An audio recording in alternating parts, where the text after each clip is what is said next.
এই সূরার মধ্যে আরো একটা ঘটনা আছে যেটা আমি কোনোদিনও বলি নাই, আজকে বলতেছি আপনাদের সামনে। আপনারা সৌভাগ্যবান, এই ঘটনা আমি আজ পর্যন্ত কোনো লেকচারে বলি নাই।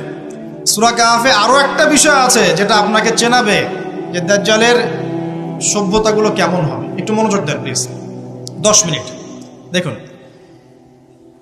এই সূরার মধ্যে 4টা ঘটনা আছে। কয়টা?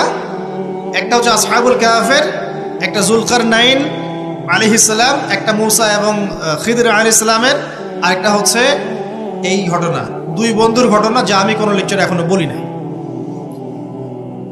এই ঘটনাটা সূরা কাহফের 32 নম্বর আয়াত থেকে শুরু করে মোটামুটি ভাবে আপনার 40, 47, 48 এরকম পর্যন্ত বড় একটা ঘটনা আছে। আমি খুব শর্ট করে বলছি। আল্লাহ পাক এই সূরার মধ্যে একটা বিস্ময়কর ঘটনা বলছে। 2 বন্ধুর, কয়জন বন্ধু? এক বন্ধু প্রচন্ড ধনী, এমন ধনী যে আল্লাহ পাক তাকে বড় বড় বাগান দিয়েছেন, খেজুরের, আঙ্গুরের, হ্যাঁ, বিশাল বিশাল বাগান, এবং তার মধ্য দিয়ে নদী চলছে। নদী, একটা নদী চলে যাচ্ছে ভিতর দিয়ে, 2 পাশে বাগান। তাহলে কত বড় প্রপার্টি চিন্তা করেন, একটু চিন্তা করেন। আমরা তো বিঘা আর এই যে শতকের হিসাব করি না। আল্লাহ বলছেন যে 2টো বিশাল জান্নাত দিয়েছিলাম তাকে, মানে বাগান দিয়েছিলাম, ফলের বাগান, মাঝখান দিয়ে নদী প্রবাহিত হচ্ছে, এবং প্রত্যেক বছর 2 বার করে এই জায়গায় ফসল ফলতো, প্রচুর ফসল হতো।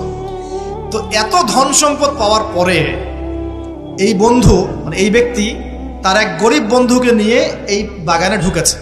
ঢুকে হাঁটাহাঁটি করছে, গল্পগুজব করছে। গল্পগুজব করার এক পর্যায়ে গিয়ে এই ধনী বন্ধু বলে ফেলছে। কি বলছে? সে বলছে যে আনা আকসারু মিনকা মালা ওয়া আ'আসু নাফারা। হে আমার দোস্ত, শোনো, আমি তোমার চাইতে মালে এবং সম্পদে অনেক সেরা। কে বলছে এটা? এই ধনী বন্ধু। আমরা কি এরকম কথা বলি না? এই ধনী বন্ধু হচ্ছে বস্তুবাদী মানুষ, মানে বাড়ি গাড়ি, টাকা কড়ি, স্ট্যাটাস, এটাই তার কাছে সবকিছু। বুঝতে পারছেন কথা?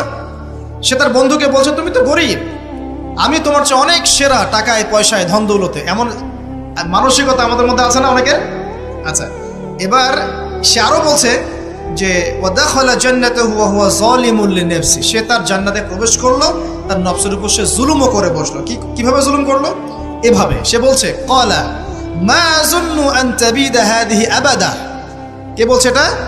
এই ধনী বন্ধু। সে বলছে, হে আমার গরিব বন্ধু, শোনো, আমি মনে করি না, আমি বিশ্বাসই করি না, আমি মনে করি না যে আমার এই প্রপার্টি কখনো ধ্বংস হয়ে যাবে।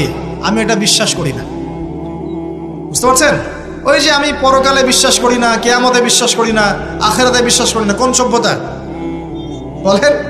আচ্ছা, সে বলছে যে মা আযুন্নু আন